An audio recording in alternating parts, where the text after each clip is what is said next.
Good evening, everyone, and welcome to Lola's Tavern.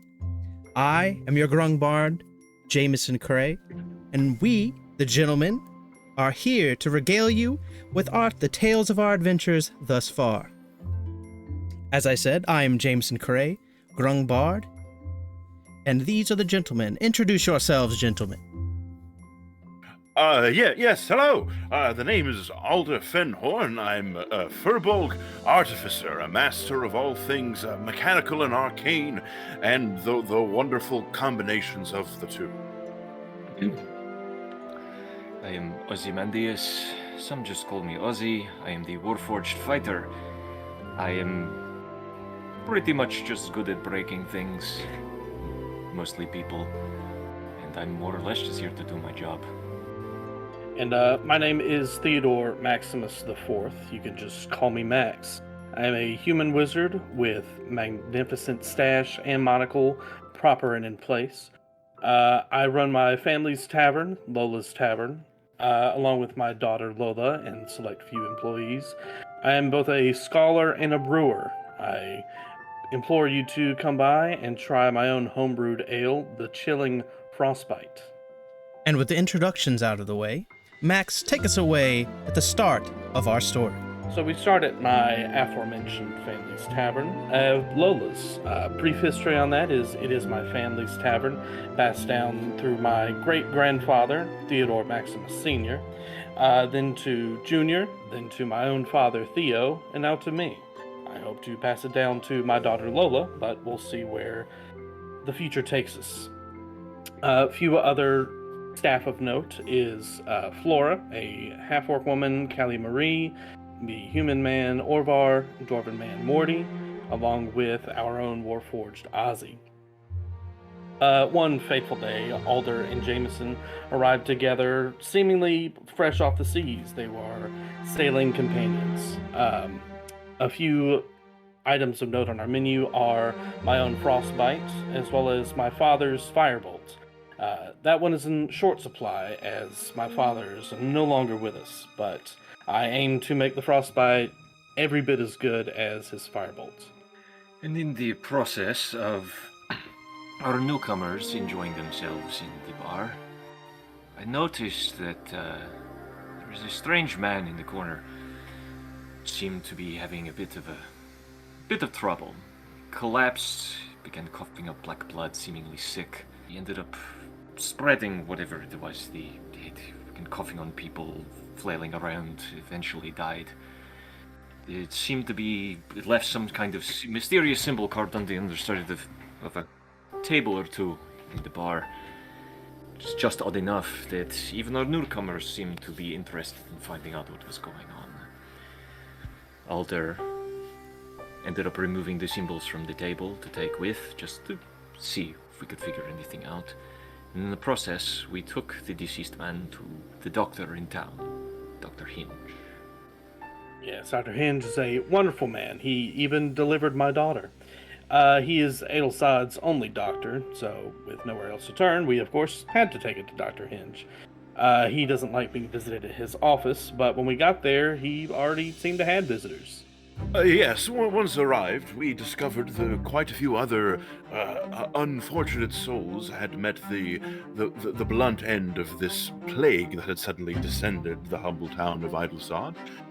We did our best to, in a brief discussion and experimentation with Dr. Hinge on our mysteriously freshly disposed of individual. However, upon our research at this moment, the once deceased creatures returned to life, or something perhaps akin to life. They rose without much wits about them and seemingly very aggressive. We did our best to make short work of them within the space that was the doctor's office, but unfortunately, our dear friend Dr. Hinge was struck during the altercation and seemingly infected with this disease. We Concerned citizens of the area went to report such incident to the town's sheriff, but unfortunately discovered that the sheriff had already succumbed to this disease.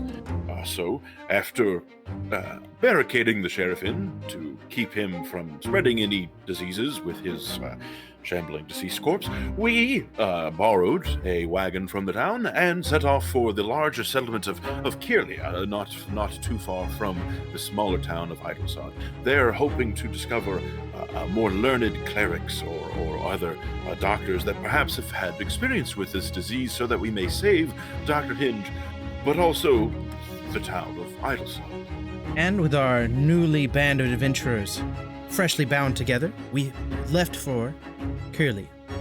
On the way, as we made camp for the night, we encountered a family, Sybil and her children, Conrad and Ava, on their way to Kalendrya as well to meet up with their father and husband, Diggory.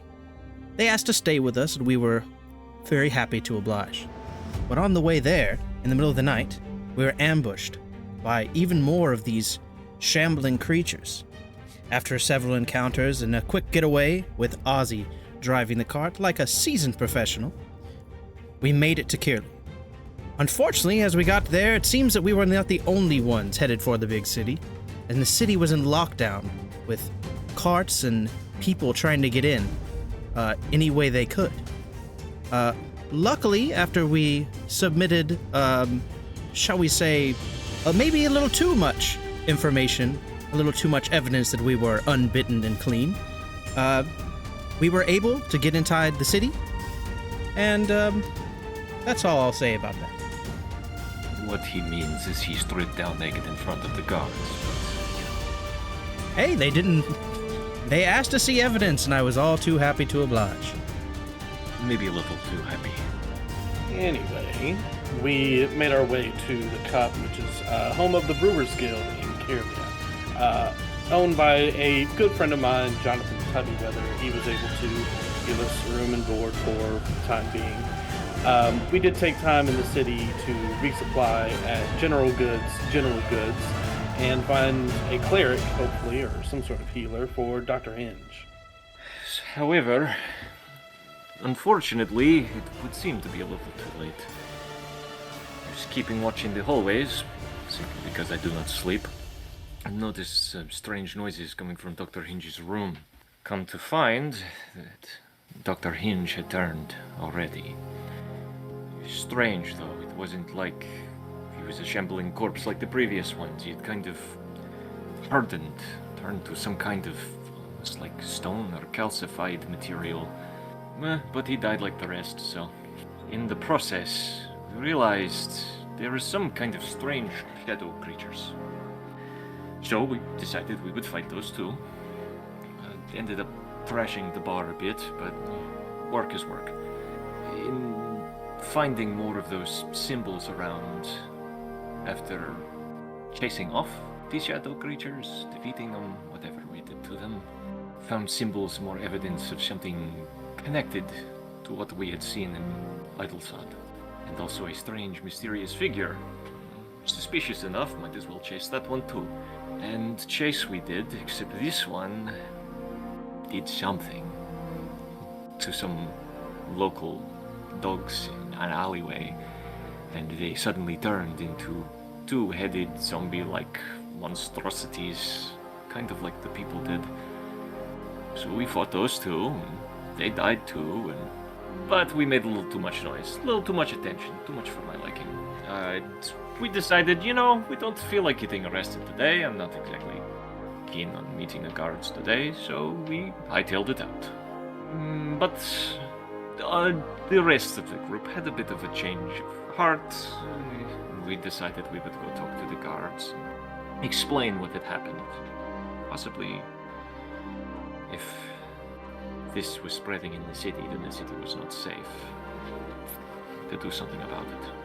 So, in effort to get ahead of the narrative and clear any wrongdoings that may have been perceived on our behalf, we approached the town guard. Not long before we were introduced to one Captain Alisard Dumont.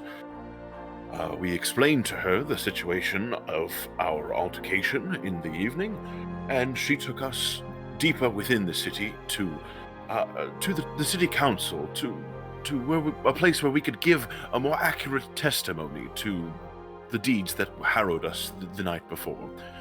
There we met a host of interesting folk, some more offensive than others, and learned that the city was currently planning on sending out a group of mercenaries to deal with growing numbers of these zombified hordes outside of the city in a vain attempt to placate this disease and protect those that they weren't able to let within the city.